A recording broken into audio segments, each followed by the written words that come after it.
જય શ્રી કૃષ્ણ મિત્રો, સ્વાગત છે તમારું મમ્મીની રસોઈમાં। આજે આપણે બનાવશું બપોરની રોટલી પડી હોય ને ભૂખ લાગી હોય તો રોટલી વઘારેલી બનાવશું।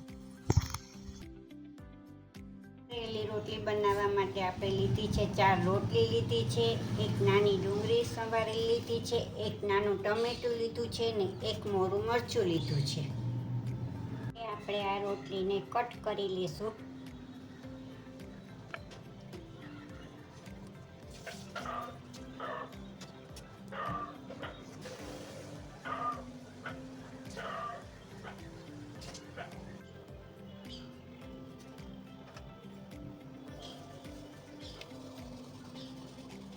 સરસ રીતે કટ થઈ ગઈ છે। હવે આપણી રોટલી સૌપ્રથમ આપણે એક કઢાઈ લીધી છે। હવે ગેસ ચાલુ કરશું, તેમાં આપણે 2 પાવડા તેલ નાખીશું। તેલ ગરમ થયા બાદ તેમાં આપણે જરાક રાઈ નાખીશું, ત્યારબાદ જરાક જીરું આપણે નાખીશું।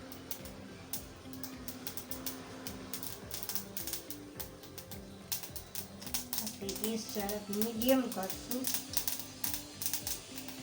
હવે તેમાં હિંગ ઉમેરશું, મીઠા લીમડાના પાન ઉમેરશું, ઝીણી સંભાળેલી ડુંગળી નાખીશું, ટમેટું નાખીશું, મરચું નાખીશું। હવે એને ધીમે તાપે આપણે 2 થી 4 મિનિટ એને સંભાળશું। હવે તેમાં મસાલા કરશું।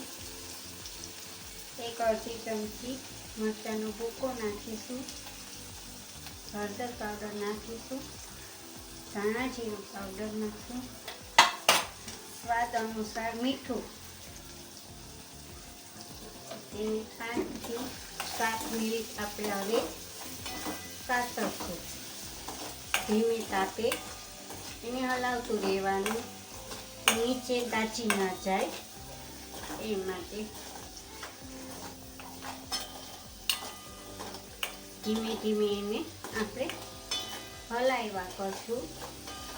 જો અમારે તો મીડિયમ મરચું લીધું છે, તમે કોઈ પણ મરચું કાશ્મીરી છે, મોરું ખવાતું હોય તો કાશ્મીરી છે, લાલ મરચું તીખું છે, અમે અહીં મીડિયમ લીધું છે।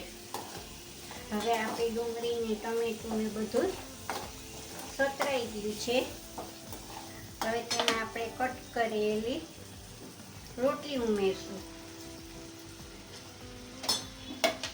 હવે એને ધીમે તાપે 2 થી 5 મિનિટ સુધી આપણે એને ધીમે ધીમે સાતરશું।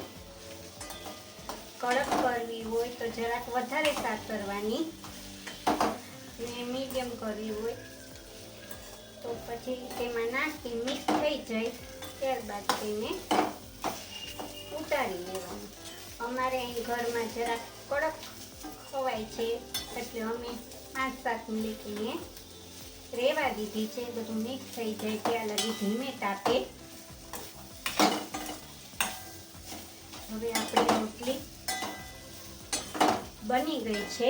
હવે આપણે ગેસ બંધ કરીશું।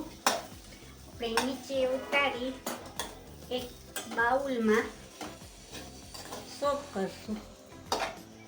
આપણે એક બાઉલમાં કાઢી લેશું। સરસ થઈ ગઈ છે આપણી વઘારેલી રોટલી। હવે આપણે ઉપરથી ધાણા જીરું પાવડર છાંટવો હોય, આપણે ઉપરથી ધાણા જીરું પાવડર છાંટવો હોય તો બહુ સરસ લાગશે। અમે તો અહીં છાંટીએ છીએ, તમારા ઘરમાં જો ભાવતું હોય તો છાંટવાનું। તો આપણી આ વઘારેલી રોટલી તૈયાર થઈ ગઈ છે। તમને કેવી લાગી તે જણાવજો।